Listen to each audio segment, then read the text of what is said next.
Sangayon sa'yo, kagandahang loob, mga sala ko'y iyong inisip, ayon din sa pag-ibig mo sa akin.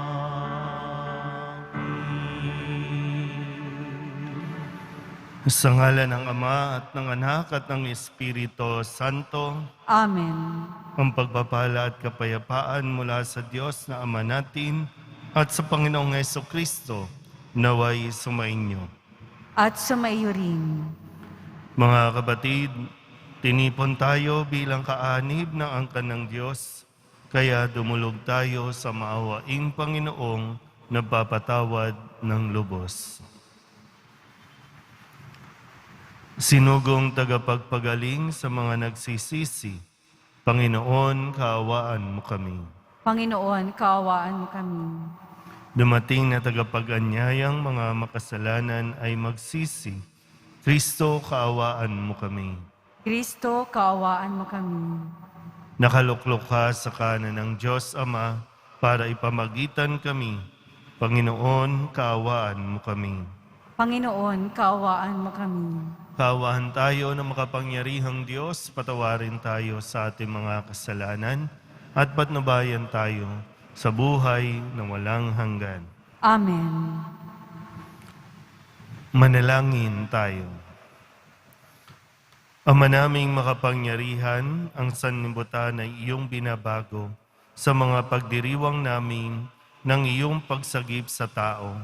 Umunlad nawa ang iyong sambayanan sa iyong mga pamanang pang magpakailanman at huwag nawang magdahop sa iyong tulong sa kasalukuyan sa pamamagitan ni Jesucristo kasama ng Espiritu Santo magpasawalang hanggan.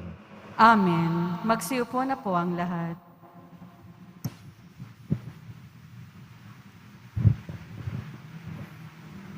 Pagbasa mula sa aklat ng Propeta Isaias.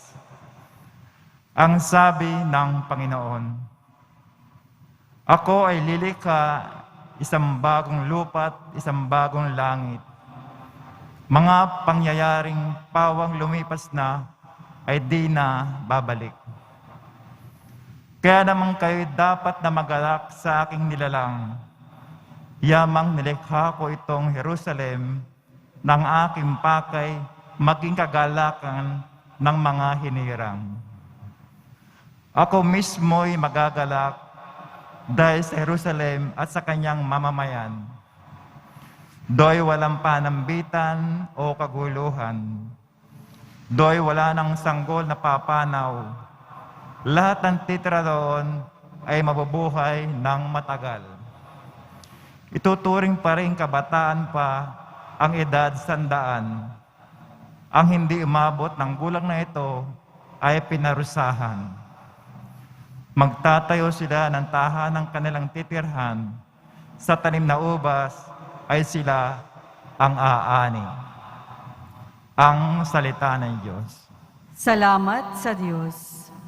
Poong sa akin nagligtas, ang dangal mo'y aking galak. Poong sa akin nagligtas, ang dangal mo'y aking galak. O Panginoon ko, sa iyong ginawa, kita'y pinupurit, ako'y niligtas.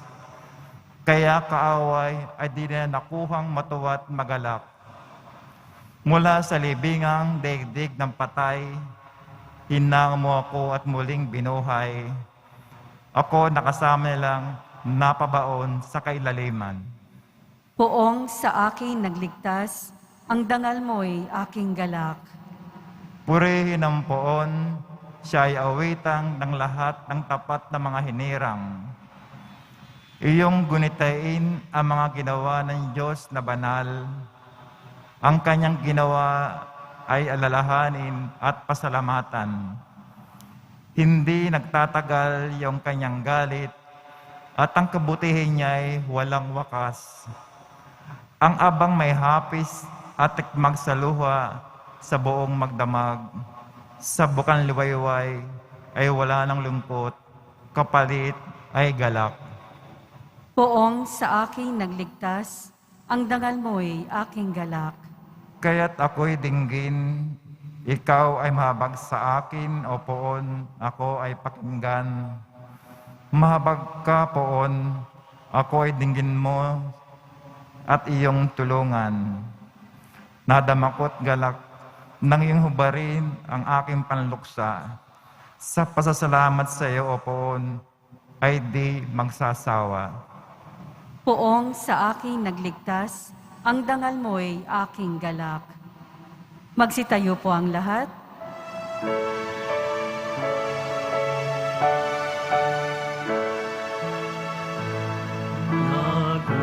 Nagpupuri kami sa'yo, Panginoong Jesucristo.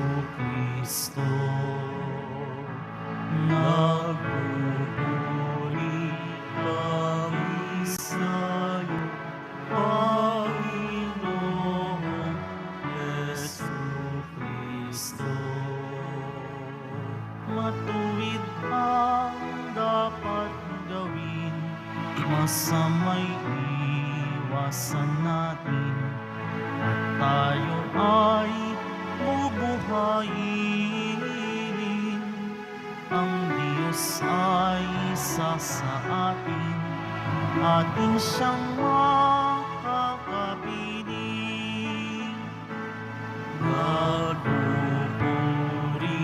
kami sa'yo, Panginoong Jesucristo.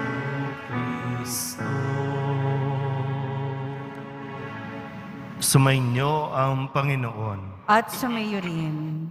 Ang mabuting balita ng Panginoon ayon kay San Juan. Papuri sa iyo, Panginoon. Noong panahong iyon, umalis si Jesus sa Samaria at nagtungo sa Galilea.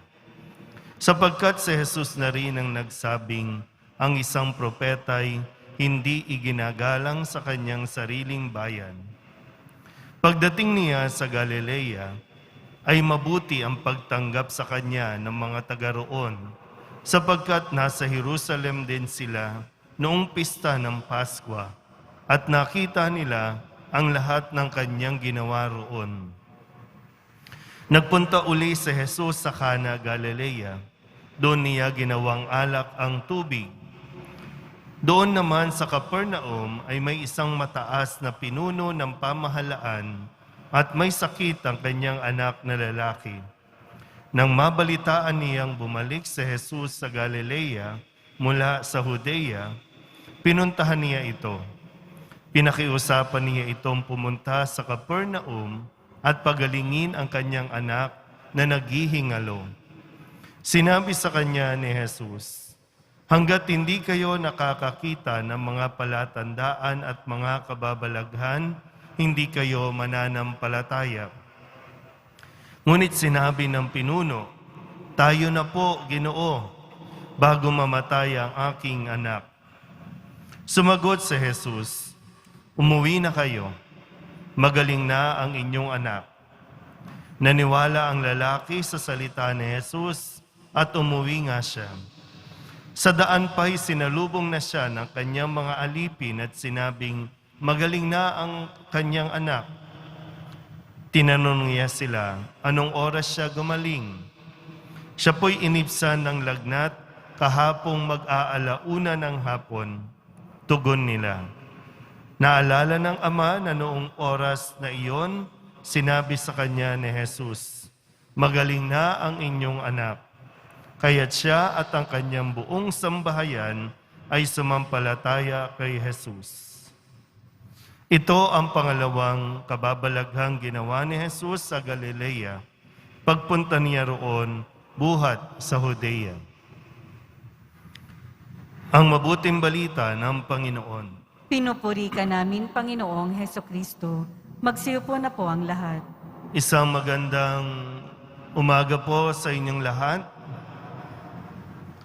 Muli ang paanyaya sa atin ng buong linggong ito kung saan kahapon po ay Letare Sunday. Yung paanyaya na tayo po ay magsaya. Letare Sunday. At ito, sa umagang ito, sa kwento natin sa Ebanghelyo, na kung saan binabanggit muli na si Jesus ay nagtungo sa Samaria at sa Galilea, kung saan matapos siyang hindi igalang o kilalanin sa kanyang sariling bayan. Meron, kung sakasakali po, no? Meron ka bang issue o kaya yung nagtitrigger sa iyo ng kalungkutan ay kapag nararamdaman mo o nararanasan mong rejected ka o merong issue on rejection. At kapag meron yan, labis mong ikinalulungkot ito. At iniisip mo ng iniisip, ano bang problema sa iyo? Bakit ayaw sa iyo? Nawa po sa halimbawang ipinakita ni Jesus na naranasan niya mismo, makatulong sa iyo na harapin mo ang issue mo sa rejection. Para bang kung ayaw sa iyo, edi iwan mo na lang. Kung ayaw sa iyo, huwag mong ipagpilitan ang iyong sarili. Nagagawin mo pa ang lahat, matuwa lang sa iyo, gagawin mo ang lahat, sumang-ayon lang sila sa iyo. Hindi mo ikasisiya yan. Mapapagod ka lang, kumbinsihin sila na magustuhan ka. Kaya nga dito po, no, sabi, hindi siya sinanggap at iginalang sa kanyang sariling bayan, pero pagdating niya sa Galilea, mabuti ang pagtanggap sa kanya. At doon, nakagawa siya ng iba pang mga kababalaghan, katulad ng pagpapagaling dito sa anak ng pinuno, no, ng pamahalaan. Tinanggap siya, kinilala, nanalig sa kanya, kaya iyon ang natanggap niya. Hindi siya nabigo. So, di ba ang ganda pong pagkilos na itinuturo sa atin, huwag mo ipagsiksikan ang sarili mo sa mga taong insecure lang naman din, no? Huwag mo ipagsiksikan ang iyong sarili sa mga taong hindi kumikilala ng iyong galing. Tuloy, yung sabihin na natin mga potentials mo, hindi mo na didiscover o hindi mo na ilalabas pa. Hindi napapakinabangan ng mas nangangailangan sa iyo dahil nakafocus ka doon sa mga taong ang ibinibigay lang naman sa iyo kalungkutan. Minsan sinasabi mo, no, na feel rejected ka, pero ayaw mo namang umalis sa mga taong nandre-reject sa iyo. Ano rin ang gusto mong patunayan? So, sana po, no, maka-move on tayo, makausad tayo, nang sa ganon mas magamit mo ang talento mo, ang galing mo, o kung ano pa mang mayroon ka sa mga taong higit na nangangailangan ng iyong presensya, ng iyong oras, at ng iyong galing. Kasama natin ang Poong Jesus Nazareno sa pagtupad at pagganap ng ating mga misyon. At diyan mo makikita, diyan mo mas mararanasan yung tunay na saya, tunay na kaligayahang gusto mong maranasan. Amen?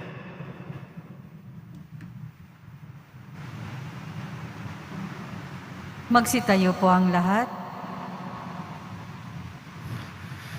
Dahil sa pagtitiwalang tutugunin ng Diyos Ama ng buong kalugod-lugod ang ating mga kahilingan, kung tayo ay mananalangin sa Kanya ng may pananampalataya. Ang ating pong itutugon, Ama, pagalingin mo kami sa pamamagitan ni Jesus. Ama, pagalingin mo kami sa pamamagitan ni Jesus. Ang simbahan sa buong mundo naway maging isang simbolo ng mapagpagaling na gawain ni Kristo sa pamamagitan ng kanyang pagkalinga sa mga may karamdaman. Manalangin tayo. Ama, pagalingin mo kami sa pamamagitan ni Jesus. Ang mga doktor, nurse, at iba pang nangangalaga sa mga may sakit, naway magpakita ng habag at kabutihan ni Jesus sa pagkalinga sa pakinamaliit ng lipunan. Manalangin tayo. Ama, pagalingin mo kami sa pamamagitan ni Jesus. Itong Kwaresma, naway maging panahon ng paghilom at pagkakasundo para sa mga pamilya at pamayanan. Manalangin tayo. Ama, pagalingin mo kami sa pamamagitan ni Jesus. Ang mga may sakit at nagdurusa, naway makatanggap ng pagpapaginhawa at pagtataguyod mula sa kanilang pamilya, mga kaibigan at mga kapitbahay. Manalangin tayo. Ama, pagalingin mo kami sa pamamagitan ni Jesus. Idulog din natin sa Panginoon ang ating mga personal na kahilingan at mga panalangin para sa ating mga pamilya. Ganon din ang lahat ng mga misang pasasalamat, espesyal na intensyon at mga kaluluwa na hinihiling na ipagdasal sa misang ito.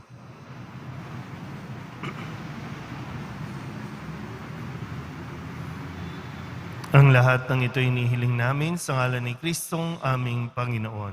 Amen. Magsiupo na po ang lahat.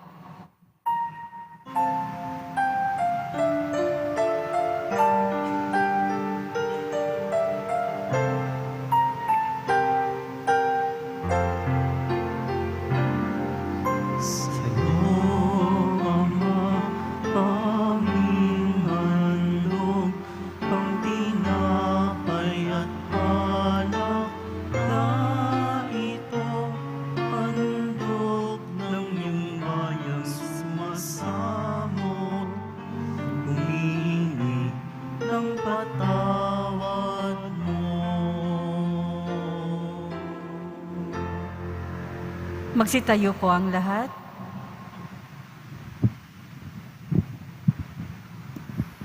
Manalangin kayo mga kapatid upang paghahain natin ay kalugdahan ng Diyos Amang makapangyarihan. Tanggapin nawa ng Panginoon itong paghahain sa iyong mga kamay, sa kapurihan niya at karangalan, sa ating kapakinabangan at sa buong sambayanan niyang banal. Ama naming lumikha, sa paghahain namin sa iyo, kami naway makapakinabang upang sa pagkadalisay ng aming pamumuhay sa sanlibutan, kami magkaroon ng pagbabago para sa buhay sa kalangitan. Sa pamamagitan ni Jesucristo, kasama ng Espiritu Santo, magpasawalang hanggan. Amen. Sumainyo ang Panginoon. At sumaiyo rin. Itaas sa Diyos ang inyong puso at diwa. Itinaas na namin sa Panginoon. Pasalamatan natin ang Panginoong ating Diyos. Marapat na siya ay pasalamatan. Ama naming makapangyarihan, tunay ngang marapat na ikaw ay aming pasalamatan sa pamamagitan ni Jesucristo na aming Panginoon. Sa pagbabakasakali mong kami bubuti, isinugo mo si Jesucristo upang pangunahan kami.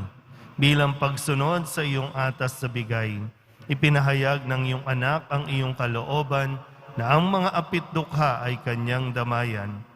Ngayon ay iyong inihahandog ang pagkakataong aming maisaloob ang kanyang ganap at kusang paglilingkod upang sa iyo'y lagi kaming makasunod.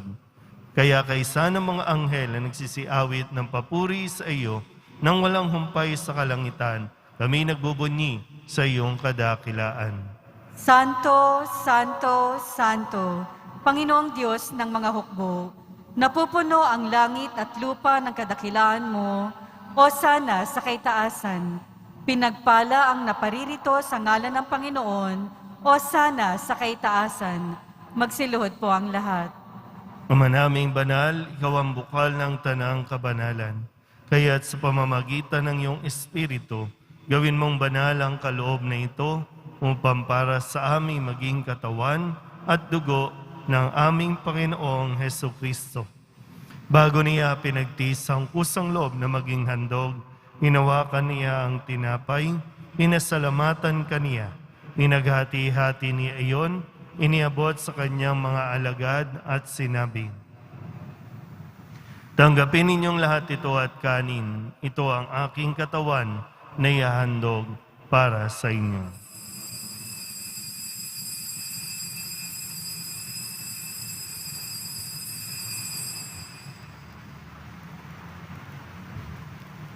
Gayun din naman nung matapos ang hapunan, hinawakan niya ang kalis. Muli kaniyang pinasalamatan.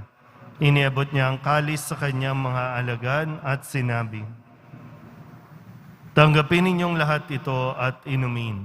Ito ang kalis ng aking dugo ng bago at wala hanggang tipan. Ang aking dugo na ibubuhos para sa inyo at para sa lahat sa ikapagpapatawad ng mga kasalanan. Gawin ninyo ito sa pag-alaala sa akin."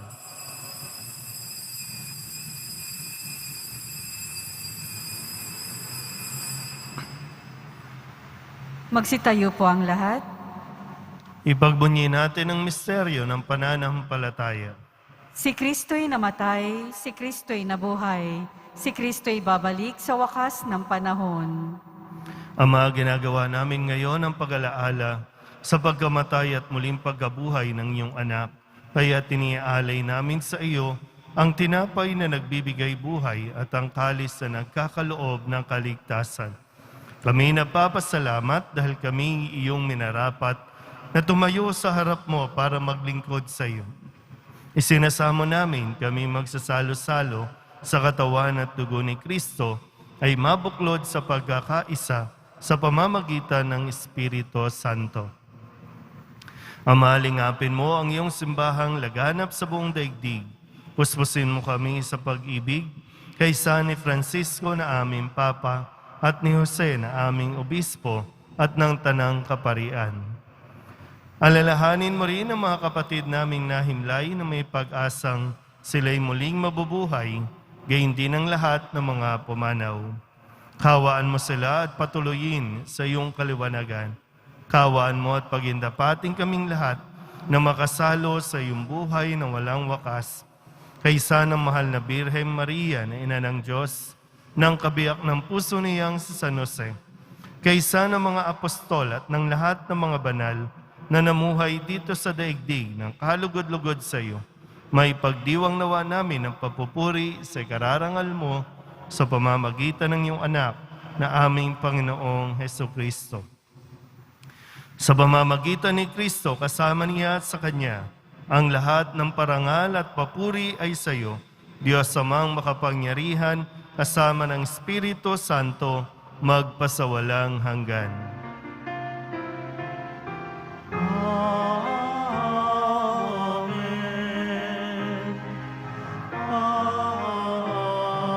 Amen. Buong kababaang loob tayong tumawag sa ating Panginoon ng Ama namin.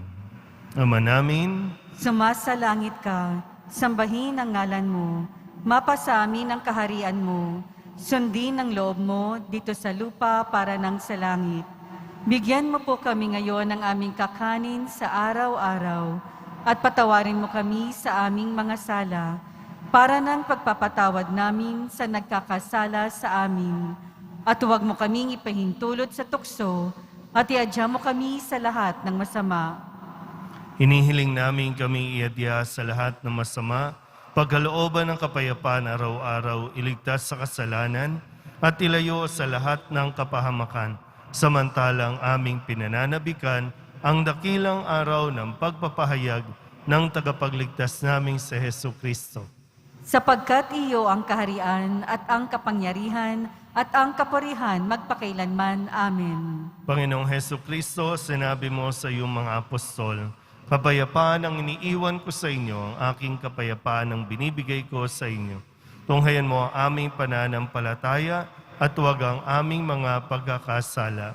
Pagkalooban mo kami ng kapayapaan at pagkakaisa ayon sa iyong kalooban, kasama ng Espiritu Santo, magpasawalang hanggan. Amen. Ang kapayapaan ng Panginoon ay laging sumainyo. At sumaiyo rin. Magbigayan po tayo ng kapayapaan sa isa't isa. Kordero ng Diyos na nag-aalis ng mga kasalanan ng sanlibutan, maawa ka sa amin. Kordero ng Diyos na nag-aalis ng mga kasalanan ng sanlibutan, maawa ka sa amin. Kordero ng Diyos na nag-aalis ng mga kasalanan ng sanlibutan, ipagkaloob mo sa amin ang kapayapaan. Magsiluhod po ang lahat.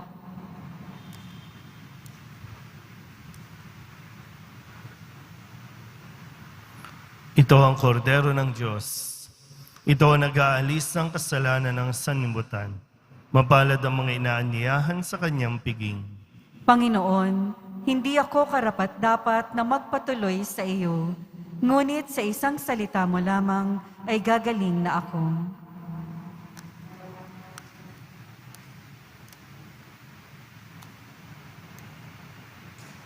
Katawan ni Kristo, Amen.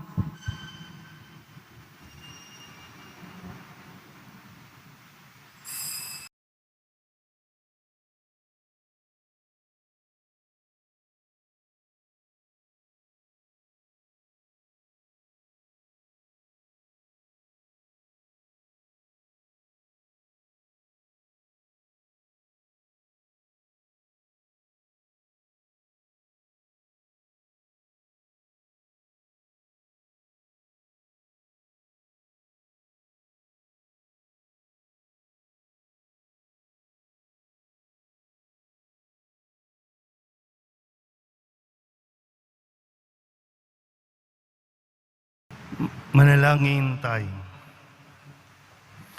Ama naming mapagmahal, ang aming banal na pakikinabang ay sanawang bumago at bumuhay sa amin at siya ring magpabanal at mag-akay sa amin sa iyong piling sa pamamagitan ni Jesucristo kasama ng Espiritu Santo magpasawalang hanggan. Amen.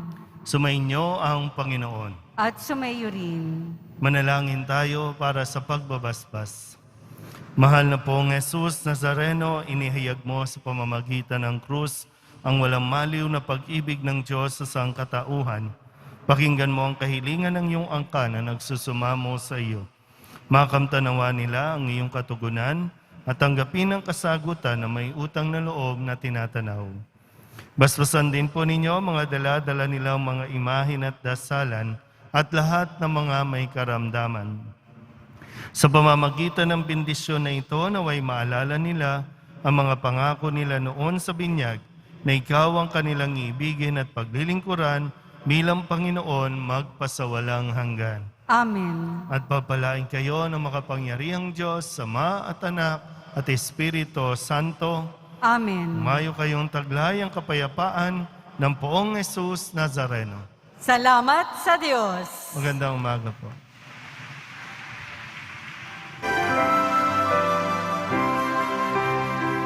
Nuestro Padre Jesús Nazareno, sinasamba ka namin. Linitin po ka namin, aral mo ang aming buhay at kaligtasan. Nuestro Padre Jesús